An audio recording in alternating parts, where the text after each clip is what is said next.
International Lab Facility. Student-led startups. Great academic exposure. KL. Deemed to be university. ప్రస్తుతం మనతో పాటు TDP MLC Buddha Venkanna వారితో మాట్లాడదాం.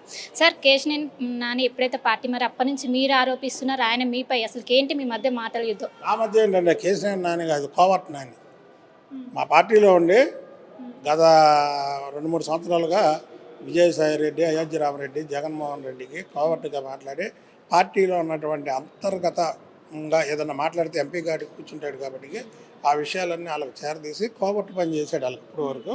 అది తెలిసే చంద్రబాబు గారు మెడబెట్టుకొని బయటికి గెంటేశారు. ఇంకోవైపు విజయవాడ అభివృద్ధిపై చర్చకు సిద్ధం అంటున్నారు, మీరు సిద్ధమా ఏంటి?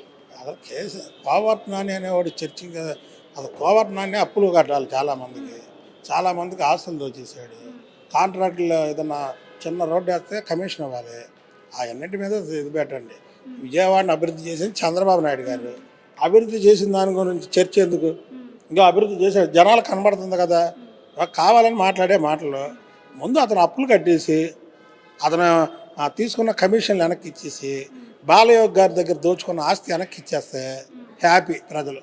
అది ముందు ఆ పని చేయమనండి, తర్వాత రాజకీయాలు మాట్లాడదాం. ఈరోజు సజ్జలు మాట్లాడుతూ వైఎస్ఆర్సీపీ అధ్యక్షురాలుగా మారినప్పటి నుంచి వైసీపీ దాడి చేస్తుంది షర్మిల అంటున్నారు, దీనిపై మీరేమంటారు? షర్మిల గురించి మేమేం మాట్లాడతాం? అన్న వదిలిన బాణం, జగన్మోహన్ రెడ్డి వదిలిన బాణం వైఎస్ షర్మిల.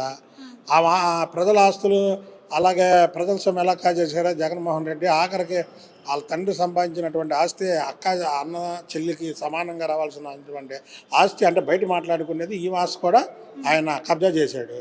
ఆమెకి పిల్లలు ఉన్నారు, ఆమెకి కుటుంబం ఉంది, మరి ఆమెకు ఇవ్వాల్సిన ఆస్తి ఆమె అడిగితే ఇవ్వలేదు. అలాగే పార్టీ గురించి ఆమె కూడా రిస్క్ చేసింది, ఆమె కూడా పనిచేసింది. పనిచేస్తే ఇతను ఆమెకి ఎటువంటి బాధ్యతలు ఇవ్వలేదు కాబట్టి ఆమె రివర్స్ అయింది. దాన్ని కూడా చంద్రబాబు గారు వదిలిన బాణం అంటే ఇంకేం చేస్తామమ్మా చెప్పండి. ఇవన్నీ కూడా కావాలని బురద జల్లడం తప్ప చంద్రబాబు గారి మీద ఏమి లేదు. అయ్యి ఆస్తి గొడవలు షర్మిల గారిది న్యాయమైనటువంటి పోరాటమే. జగన్మోహన్ రెడ్డి అనేవాడు మటాష్ అయిపోయాడు.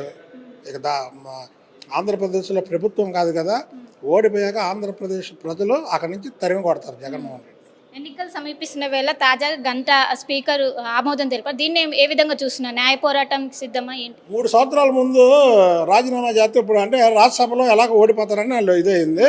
ఆ ప్రెస్టేషన్లో గంటాదే వాళ్ళు రాజీనామా ఆమోదించిన రేపు రాజ్యసభలో సీటు ఒకటి మేమే కొడతాం.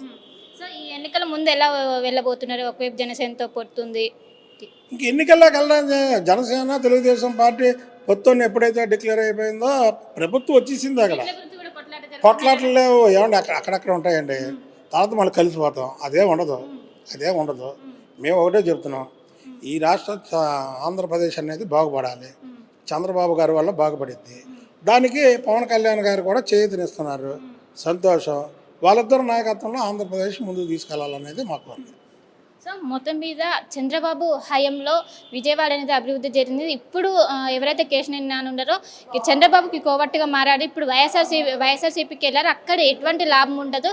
ఈయన పార్టీ మారితే కేవలం 10 మంది కూడా ఈయన వెంట నడవలేదు అంటే ఆయన రాజకీయం ఏ విధంగా ఉందో అర్థం చేసుకోవచ్చని ఒకవైపు బుద్ధ వెంకన్న అని ఆరోపిస్తున్న తీరు మనం చూడొచ్చు. కెనపర్సన్ సూర్యతో కలిసి శిల్ప RTV NTR ట్రస్ట్ భవన్ నుంచి. మరిన్ని వీడియోస్ కోసం ఛానల్ ని సబ్స్క్రైబ్ చేయండి, లేటెస్ట్ అప్డేట్స్ కోసం వాట్సాప్ ఛానల్ ని ఫాలో చేయండి అండ్ లింక్ డిస్క్రిప్షన్ లో ఉంది.